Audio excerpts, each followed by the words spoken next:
ನಿಮ್ಮ favourite serials ಈಗ ಟಿವಿಗಿಂತ ಮುಂಚೆ ಸನ್ ನೆಕ್ಸ್ಟ್ ಆಪ್ ನಲ್ಲಿ ಜಾಲಿಯಾಗಿ ಎಲ್ಲರಿಗಿಂತ ಮುಂಚೆ ನೋಡಿ. ಈಗಲೇ ಸನ್ ನೆಕ್ಸ್ಟ್ ಆಪ್ ಡೌನ್ಲೋಡ್ ಮಾಡಿ ಮತ್ತು ಸಬ್ಸ್ಕ್ರೈಬ್ ಮಾಡ್ಕೊಳ್ಳಿ. ನೀನ್ ಕಾರಣ ಅಲ್ಲಮ್ಮ, ಇದೆಲ್ಲ ನನ್ನ ಹಣೆ ಬರಹ ಅಷ್ಟೇ. ಎಲ್ಲಿ ಅಮ್ಮ ನಿನಗ್ ಹೊಡೆದ್ರ? ಇದೆಲ್ಲ ನನ್ನಿಂದನೇ ಸಕ್ಕು. ತಾತ ಅವ್ರು ನಿಮ್ಮ ಹತ್ರ ಯಾಕೆ ಹೀಗೆ ನಡ್ಕೋತಾರೆ? ಕೆಲವು ಗಂಡಂದಿರು ಹಾಗೆ ಇರ್ತಾರೆ. ಅವ್ರು ತುಂಬಾ ಕ್ರೂರಿ ಅಲ್ವಾ? ಗೋದಮ್ಮ ನಮ್ಮಪ್ಪ ನಮ್ಮಮ್ಮಂಗೆ ಯಾವತ್ತೂ ಏನು ಅನ್ನಲ್ಲ, ಆದ್ರೆ ನಿಮ್ ಗಂಡ ಮಾತ್ರ ಯಾಕೆ ಹೀಗೆ? ಅವರು ಮನುಷ್ಯರಲ್ಲ, ರಾಕ್ಷಸ. ಅವ್ರು ಮಾಡೋ ಕೃತ್ಯಗಳ ಬಗ್ಗೆ ಹೇಳಿದ್ರೆ ನಿನ್ ಕೈಲಿ ತಡ್ಕೊಳಕ್ ಆಗಲ್ಲ. ಅವ್ರು ಎಷ್ಟು ಕೆಟ್ಟವ್ರು ಅಂತ ನನಗ್ ಗೊತ್ತಿಲ್ಲಮ್ಮ.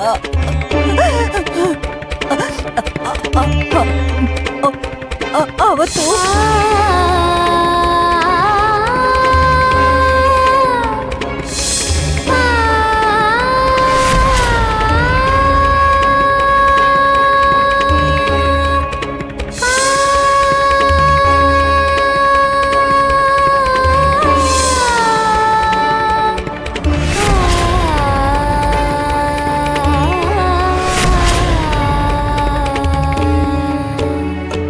ಗೋದಾ ಅವ್ರೆ, ಈ ಔಷಧಿನ 3 ಹೊತ್ತು ತಿನ್ನಿ. ಆಗಾಗ ನಾಲ್ಗೆ ಮೇಲೆ ತುಪ್ಪ ಮತ್ತೆ ಈ ಔಷಧಿ ಹಚ್ಕೊಳ್ಳಿ, ಬೇಗ ವಾಸಿ ಆಗುತ್ತೆ.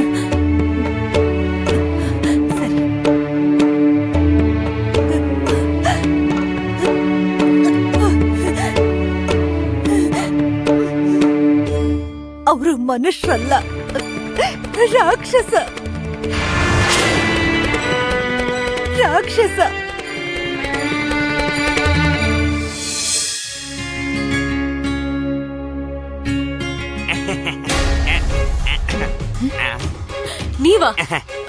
ನೀವ್ ಒಳಗೆ ಹೇಗ್ ಬಂದ್ರಿ?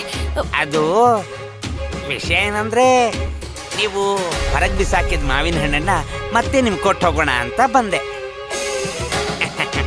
ದಾಮು ಅವರೇ, ಅನುಮತಿ ಇಲ್ದೆ ಅಡ್ಗೆ ಮನೆವರೆಗೂ ಯಾಕೆ ಬಂದ್ರಿ? ಅಯ್ಯೋ, ಯಜಮಾನ್ರು ಪ್ರೀತಿಯಿಂದ ಕಳಿಸಿದ್ರೆ ನೀವು ಬಿಸಾಕ್ಬಿಟ್ರೆ ನಾನು ಅದನ್ನು ನೋಡ್ಕೊಂಡು ಹೇಗಿರ್ಲಿ ಹೇಳಿ? ಆದ್ರೂ ಅಷ್ಟು ಪ್ರೀತಿಯಿಂದ ಕಳಿಸಿರೋ ಮಾವಿನ ಹಣ್ಣನ್ನ ಹೊರಗೆ ಬಿಸಾಕೋಕೆ ನಿಮ್ಗೆ ಮನ್ಸಾದ್ರೂ ಹೇಗ್ ಬಂತು ಹೇಳಿ? ಇಲ್ಲಿ ನೋಡಿ, ಯಜಮಾನ್ರನ್ನ ನೀವು ಕಡಿಮೆ ಅನ್ಕೋಬೇಡಿ. ಇಲ್ಲಿ ನೋಡಿ, ಈ ಹಣ್ಣುಗಳು ತುಂಬಾ ರುಚಿಯಾಗಿದೆ. ರಸ ಹಿಂಡಿ ಕೊಟ್ರೆ ಯಜಮಾನ್ರು ಕುಡಿತಾರೆ. ಲೇ ಚಾಂಡಾಲ, ಲೇ ನಾಚಿಕೆ ಇಲ್ದವನೇ, ಆ ದುಷ್ಟ ಆಗಿರೋ ನಿಮ್ ಯಜಮಾನ್ರಿಗೆ ನಾವ್ಯಾಕೆ ಹಣ್ಣಿನ ರಸ ಮಾಡ್ಕೊಡ್ಬೇಕು? ಯಜಮಾನ್ರಿಗೆ ಇಷ್ಟ ಒಬ್ಬಟ್ನ ರಸದಲ್ಲಿ ಹಚ್ಕೊಂಡು ತಿಂತಾರೆ. ಅವರೇ ಸ್ವತಃ ಇಲ್ಲಿಗೆ ಬಂದಿದ್ದಾರೆ ಹೊರಗಡೆ. ಏನು? ಅಯ್ಯೋ, ಅವ್ರು ಬರ್ದೆ ಹೇಗಿರ್ತಾರೆ? ಅವ್ರಿಗೆ ತುಂಬಾ ಇಷ್ಟವಾದ ಅತ್ತೆ ಮನೆ ಅಲ್ವಾ? ಮೊದಲು ಈ ಬುಟ್ಟಿ ತೆಗಿರಿ. ಇವಾಗ್ಲೇ ಇದನ್ನ ತಗೊಂಡು ಮರ್ಯಾದೆಯಿಂದ ಹೊರಗಡೆ ಹೋಗಿ. ಶಿವಪ್ಪ, ನನ್ನ ಮೇಲೆ ಕಿರ್ಚಿದ್ರೆ ಏನ್ ಪ್ರಯೋಜನ? ನಿನ್ ಕೋಪನ ಆವೇಶನ ಯಜಮಾನ್ರ ಮೇಲೆ ತೋರಿಸ್ತೀಯಾ? ನಮ್ ಒಳ್ಳೆತನನ ನೀವು ಹಗುರವಾಗಿ ತಗೋತಾ ಇದ್ದೀರಾ. ನೀವು ತಂದಿರೋ ಈ ಮಾವಿನ ಹಣ್ಣುನ ನಾವು ಕಿರು ಬೆರಳಲ್ಲಿ ಕೂಡ ಮುಟ್ಟೋದಿಲ್ಲ. ಇವು ನಿಮ್ ಯಜಮಾನ್ರು ಕಳಿಸಿರೋ ಮಾವಿನ ಹಣ್ಣುಗಳು. ಇವುಗಳಿಗೆ ನಮ್ಮ ಮನೆಯಲ್ಲಿ ಜಾಗ ಇಲ್ಲ. ಇವುಗಳನ್ನ ತಗೊಂಡು ಹೋಗಿ, ತಗೊಂಡು ಹೋಗಿ. ರಸ ಹಿಂಡಿ ಕೊಟ್ಟಿದ್ರೆ ನಾನೇ ಸ್ವತಃ ಬಂದು ನಿಮ್ ಯಜಮಾನ್ರಿಗೆ ಹೇಳ್ತೀನಿ. ನೋಡಿ, ಏನಂದ್ರೆ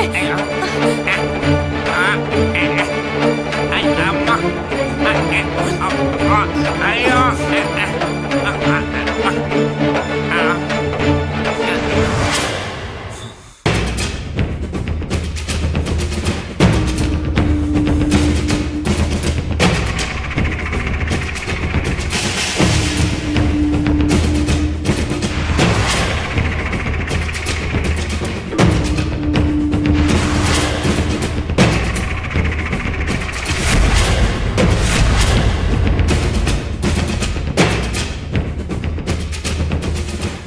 ನೀವಿಲ್ಲೇನ್ ಮಾಡ್ತಾ ಇದ್ದೀರಾ? ಹೀಗ್ ಮಲ್ಕೊಳ್ಳೋದಕ್ಕಿದೆ ನಿಮ್ ಮನೆ ಅನ್ಕೊಂಡಿದ್ದೀರಾ? ಓ ಮಾವನವ್ರೆ, ನೀವು ಇಷ್ಟು ಕೋಪ ಮಾಡ್ಕೊಂಡ್ರೆ ಹೇಗೆ? ನಿನ್ನೆ ತಾನೇ ದಾಮು ಮನೆ ಅಳತೆ ಮಾಡಿದ್ದಾನೆ. ಆದ್ರಿಂದ ಇವತ್ತು ನಾನು ಮನೆ ಸ್ವಾಧೀನ ಮಾಡ್ಕೊಳಕ್ ಬಂದಿದ್ದೀನಿ ಅಂತ ಅನ್ಕೋಬೇಡಿ.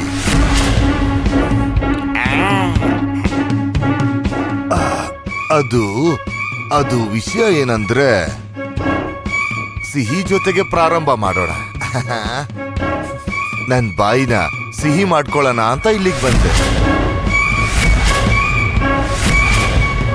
ನವಮಿ ಮುಗಿದ್ಮೇಲೆ ನನಗೂ ಸಕ್ಕೋಗೂ ಮದುವೆ ಆಗುತ್ತೆ.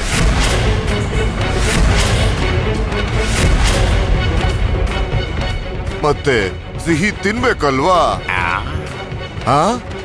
ಅದಕ್ಕೆ ನಾನು ಇಲ್ಲಿಗೆ ಬಂದೆ. ಸರಿ, ಈಗ ನೀವೇನ್ ಹೇಳ್ತೀರಾ? ಸಿಹಿ ತಿಂಡಿ ಖರ್ಚು ಗಂಡಿನ ಕಡೆಯವ್ರದ್ದು ಅಂತ. ಅದು ಕೂಡ ನಿಜಾನೇ.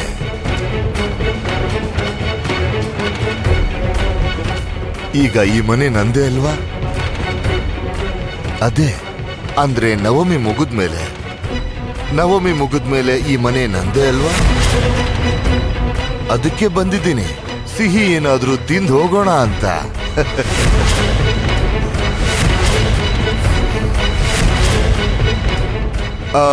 ನಮ್ಮ ದಾಮು ಸಲಹೆ ಕೊಟ್ಟ, ಹಣ್ಣಿನ ರಸ ಒಬ್ಬಟ್ಟು ತಿನ್ನೋಣ ಅಂತ.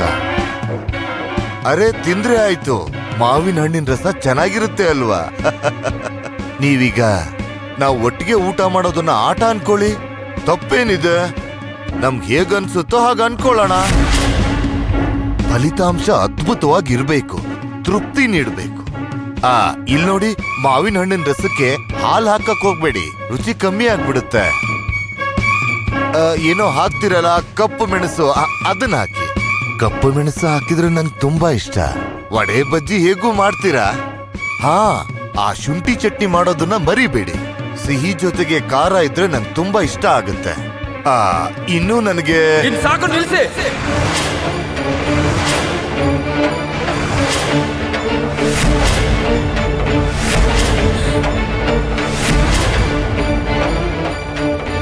ನಿಮ್ ಕೋರಿಕೆ ನೆರವೇರೋದಿಲ್ಲ. ನನ್ ಮುದ್ದು ಸಕ್ಕು ಬಗ್ಗೆ ನೀವು ಕಾಣ್ತಿರೋ ಕನ್ಸು ಜೀವನದಲ್ಲಿ ಯಾವತ್ತೂ ನೆರವೇರೋದಿಲ್ಲ ಅನ್ನೋ ವಿಷಯನ ನೀವು ಚೆನ್ನಾಗಿ ನೆನಪಲ್ಲಿಟ್ಕೊಳ್ಳಿ.